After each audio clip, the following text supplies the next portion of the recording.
안녕하세요, 여러분. 생활비라는 말 정말 매일같이 와닿는 단어죠? 오늘은 바로 이 생활비를 제대로 측정하는 방법, 소비자 물가 지수, 우리가 보통 CPI라고 부르는 것에 대해서 한번 속속들이 파헤쳐보겠습니다. 여러분, 혹시 어르신들이 야, 나 때는 말이야 하면서 영화 한 편에 몇백 원이면 봤다. 이런 얘기 하시는 거 들어보셨죠? 근데 진짜 왜 이렇게 시간이 갈수록 모든 게 다 비싸게만 느껴지는 걸까요? 이게 그냥 우리 기분 탓일까요? 아니면 진짜 뭔가 이유가 있는 걸까요? 사실 경제학자들한테는요, 이 수수께끼를 푸는 아주 특별한 도구가 있습니다. 그게 바로 소비자 물가 지수, 줄여서 CPI라고 부르는 건데요.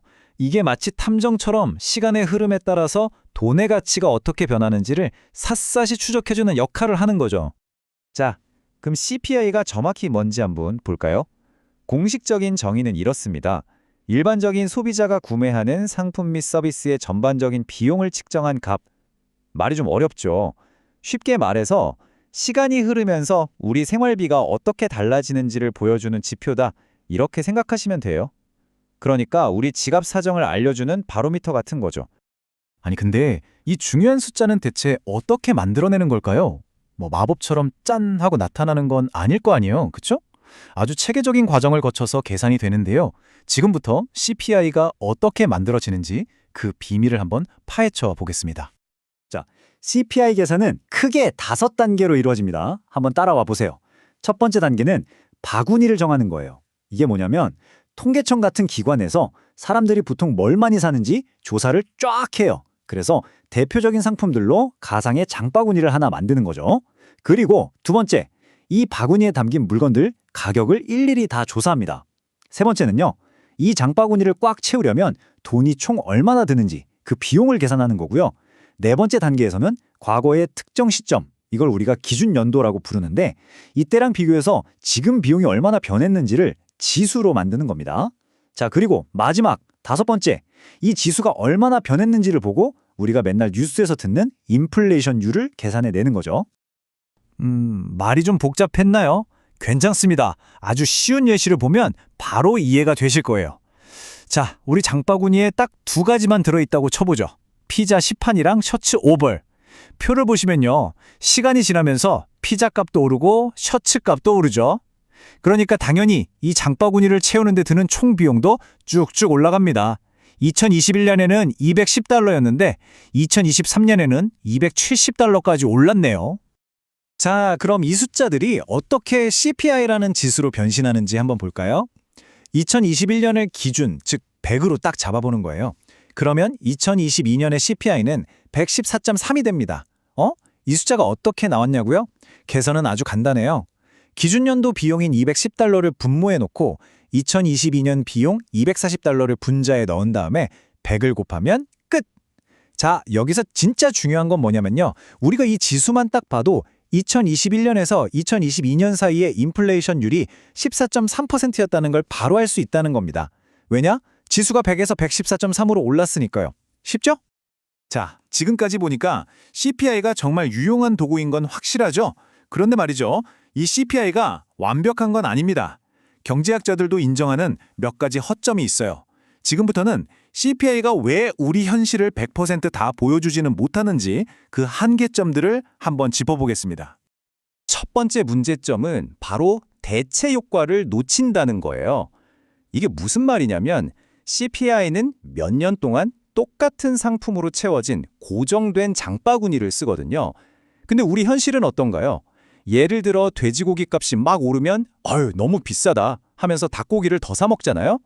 이렇게 우리는 더 싼 걸로 갈아타는데 CPI는 이런 똑똑한 소비 변화를 반영하지 못하는 거죠. 그래서 실제 우리가 느끼는 생활비 부담보다 인플레이션을 좀 과장해서 보여주는 경향이 있습니다. 두 번째는요, 새로운 상품의 등장을 제대로 따라가지 못한다는 점입니다. 여러분, 스마트폰 처음 나왔을 때 생각해 보세요. 그전에는 전화기, 카메라, MP3 플레이어 다 따로 들고 다녔잖아요. 근데 스마트폰 하나로 이게 다 해결됐죠. 이렇게 새로운 상품은 우리 삶을 훨씬 편하게 만들어주고 사실상 우리 돈의 가치를 높여주는 역할을 하거든요. 그런데 CPI의 그 고정된 바구니에는 이런 신제품이 바로바로 들어오기 힘드니까 이런 가치 상승을 놓치게 되는 겁니다. 자, 마지막 세 번째 허점은 품질 변화를 제대로 측정하기 어렵다는 겁니다. 생각해 보세요. 10년 전에 나온 자동차랑 지금 나오는 자동차, 가격은 올랐을지 몰라도 성능은 비교가 안 되게 좋아졌잖아요. 연비도 훨씬 좋고 안전 기능은 뭐 말할 것도 없고요. 그러니까 사실 가격이 올랐어도 그만큼 더 좋은 걸 얻는 거니까 우리 돈의 가치가 올라간 셈이거든요. 근데 이런 품질의 향상을 정확한 숫자로 딱 측정해서 지수에 반영하기가 정말 어렵다는 거죠. 결국 방금 말씀드린 이 세 가지 문제점들 때문에 대부분의 경제학자들은 이렇게 결론을 내립니다. CPI는 실제 인플레이션보다 수치를 약간 부풀려서 보여주는 경향이 있다고요. 다시 말해서 우리가 실제로 피부로 느끼는 물가 상승보다 뉴스에 나오는 CPI 숫자가 조금 더 높을 수 있다는 얘기입니다. 그런데 물가 수준을 측정하는 지표가 CPI 하나만 있는 건 아니에요. 또 다른 아주 중요한 녀석이 있는데 바로 GDP 디플레이터라는 겁니다. 이름이 좀 어렵죠? 지금부터는 이 CPI랑 GDP 디플레이터, 이 둘이 뭐가 어떻게 다른지 비교해보면서 우리의 지식을 한 단계 더 넓혀보도록 하죠. 이 두 지표의 가장 큰 차이점은요, 물 담는 바구니 자체가 다르다는 거예요. CPI는 우리가 앞에서 봤던 것처럼 소비자들이 사는 물건들로 채워진 고정된 바구니를 쓰잖아요. 반면에 GDP 디플레이터는요, 우리나라 안에서 생산된 모든 걸 다 포함해요. 그래서 바구니가 계속해서 바뀌죠. 또 다른 차이도 있어요. CPI는 우리가 수입해서 쓰는 물건도 포함하는데 GDP 디플레이터는 오직 국내에서 생산된 것만 따지니까 수입품은 싹 뺍니다. 결론적으로 CPI는 소비자 입장에서의 생활비에, GDP 디플레이터는 국가 경제 전체의 물가 흐름에 더 초점을 맞춘 지표라고 이해하시면 되겠습니다. 자, 이제 이론 공부는 이쯤 하고요. 진짜 재밌는 걸 해볼 시간입니다. 우리가 배운 이 CPI를 가지고 뭘 할 수 있느냐? 바로 돈을 가지고 시간 여행을 떠날 수 있습니다. CPI가 타임머신이 되어주는 거죠. 과거의 돈이 지금은 과연 얼마의 가치를 가질지 직접 계산해 볼 수 있다니까요. 자, 여기 그 시간 여행 공식이 있습니다. 그렇게 어렵지 않아요. 오늘날의 가치를 알고 싶으면 과거의 금액에다가 과거 물가지수분의 현재 물가지수를 곱해주기만 하면 됩니다. 여기서 이 물가지수가 바로 우리가 배운 CPI인 거죠. 어때요? 간단하죠? 자, 그럼 실제 예시로 한번 들어가 볼까요? 때는 1963년입니다. 여러분의 증조 할아버지께서 받으시던 월급이 얼마였을까요? 한 달에 310달러였습니다. 자, 그럼 이 310달러, 이걸 2022년의 돈 가치로 바꾸면 과연 얼마가 될까요? 한번 맞춰보세요. 정답은 놀라지 마세요. 무려 2,932달러입니다. 거의 10배 차이가 나죠. 이게 바로 수십 년이라는 시간 동안 인플레이션이 우리 돈의 가치, 즉 구매력을 얼마나 바꿔놓는지를 보여주는 엄청난 증거입니다. 자, 이제 오늘 배운 모든 걸 총동원해서 가격표 뒤에 숨겨진 진짜 이야기를 파헤쳐볼 마지막 퀴즈를 하나 내겠습니다. 아마 이 결과를 보시면 정말 깜짝 놀라실 거예요. 어떤 할아버지께서 이런 말씀을 하셨대요.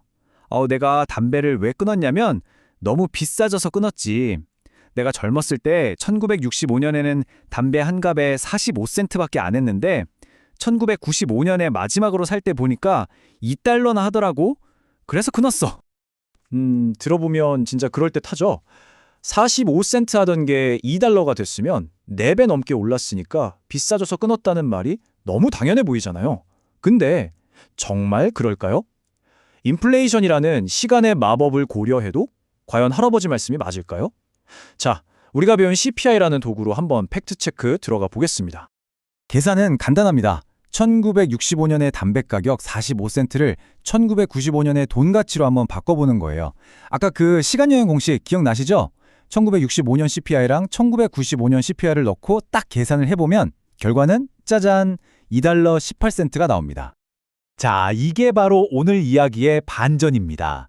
1995년에 2달러에 팔리던 담배는요, 인플레이션을 모두 감안한 진짜 가치, 즉 실질 가치로 따져보면 1965년에 2달러 18센트보다 오히려 더 쌌던 겁니다.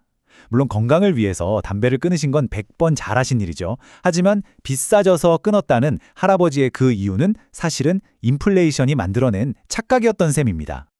오늘 우리는 CPI라는 렌즈를 통해 인플레이션이라는 숨겨진 이야기를 읽어내는 법을 배웠습니다. 이걸 알고 나니 뭔가 세상을 보는 눈이 조금 달라지지 않나요? 그렇다면 마지막으로 질문 하나를 던져보겠습니다. 여러분이 지금까지 살아오면서 내렸던 여러 가지 돈에 관한 결정들, 저축을 할까, 투자를 할까, 이걸 살까 말까 했던 그 결정들이 오늘 배운 인플레이션을 고려한다면 과연 어떻게 다르게 보일까요? 이 질문을 한번 곰곰이 생각해 보시면서 오늘 이야기를 마무리하겠습니다.